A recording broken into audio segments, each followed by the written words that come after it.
Odslušala sam nekoliko panela i moram priznati da su svi bili jako zanimljivi. Čak i teme za koje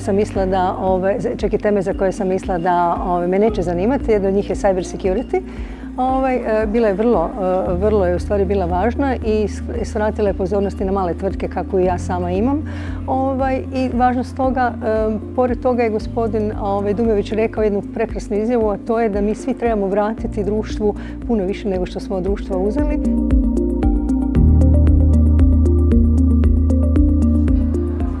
Pa ovakvih kongresa i samita nikad nije dovoljno. Prije svega snaga je toga jer okuplja vizionare, okuplja niš industriju i okuplja ljude s iskustvom.